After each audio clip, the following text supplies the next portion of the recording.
Dear Ambassador Ahmed Abdulatif, Director General of the CCCPA and Executive Director of the Aswan Forum Secretariat. Dear Ambassador Hamdi Loza, Deputy Foreign Minister for African Affairs, Excellencies, partners, and dear distinguished participants, all protocols observed. It is with great pleasure that I share some brief welcoming remarks with you for the opening of the Red Sea Security and Development course taking place over the next few days. On behalf of Dr. Akin Adesina, President of the African Development Bank Group, I would like to express our sincere appreciation to Egypt for organizing this important course and for our continued strong partnership. This includes the African Development Bank's close involvement as a strategic partner for the Aswan Forum for Sustainable Peace and Development. We look forward to Aswan 3. Most of the discussions of the Red Sea region is about fragility and resilience. The issues discussed are often about how fragile the resource base is, with major outmigration flows, devastating effects of climate change, persistent hunger and poverty, inequality, lack of social cohesion, and insufficient supplies of potable water.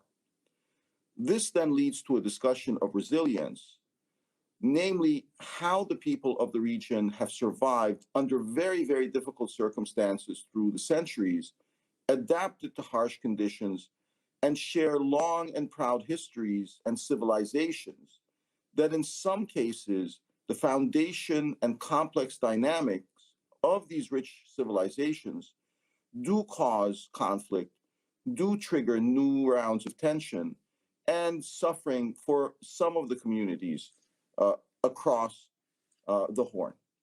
The discussion on all of these topics would take hours, days, perhaps weeks.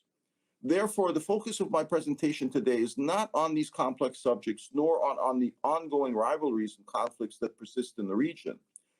Rather, I will focus on what I believe is the only way forward for the Red Sea region to transcend these long-standing rivalries and conflicts. This is important because we have to focus on things like wealth creation and regional integration to create incentives and put incentives in place for all of the players to resolve tensions and to have a stake in peaceful, prosperous futures that leaves no one behind. Wealth creation, after all, means the broad-based distribution of incomes, and this is the only way to create wealth, to generate benefit for enough people, communities, regions, and countries to establish a workable, feasible, and sustainable economic balance. It is the only way to break the cycle of our past history. It is the only way to avoid even more costly and destructive conflict that has been experienced to date. So resources can't be gained from conflict. Wealth creation will lead to an abundance of resources for all, and this will benefit all. So first, just to clarify that point, a few important facts. More than 10% of global trade passes through the Red Sea each year. That is about $2 trillion in value that goes through the Bab el-Mandeb and the Suez Canal each year. Irrespective of future supply chain reorientation around the globe, these two crossings will remain among the most strategic waterways in the world. Therefore, conflict and chaos in this region is not only a local issue, but will affect the globe in its entirety. Looking ahead, there is a reason to be optimistic about the region's future and its potential for growth. The population of the region is projected to more than double from about 620 million to nearly 1.3 billion in the early 2050s, and GDP over the same period is expected to grow from 1.8 trillion to $6.1 trillion. While total GDP of roughly $6 trillion remains relatively small as a share of global of the global total, and well below the roughly 15% share of global population that the region would need to constitute by 2050, GDP is still projected to grow 2 to 3 times by the time we get to 2050 and rise on a per capita basis from nearly $3,000 per capita to nearly $5,000. Wealth creation is expected, and this is a very hopeful sign. So, what is needed for us to get there? We need peace, we need trade, we need investment. And the way to do that is to promote structures and institutions that encourage regional integration and shared benefits. Not complex, intrusive, highly regulated structures, but initiatives and approaches that encourage joint ventures, burden sharing, and broad-based distribution of benefits from projects and risks that are jointly undertaken. When the poorest and most vulnerable benefit, and we thereby expand the middle income group of societies, economies will prosper. We need this very important cycle of wealth creation to continue to expand and to grow with certainty. The starting point is investment in the African coastal areas, which are largely underdeveloped. Here, there is a need for more and better infrastructure and large deep water commercial ports to encourage trade links, and such ports need investment. They need investment in roads, they need investment in rail, they need investment in air to enable multimodal links for distribution of goods and people into the regions, especially those connecting municipalities and communities in remote areas where development is needed most. As coastal and inland communities increasingly benefit from accelerated and greater access to trade and goods, they will have access to more and better services. So in theory, as more people benefit from enhanced trade, from enhanced infrastructure, they will have more incentive to make a living, to see their own wealth enhanced, and to sustain the economic development from which they are benefiting.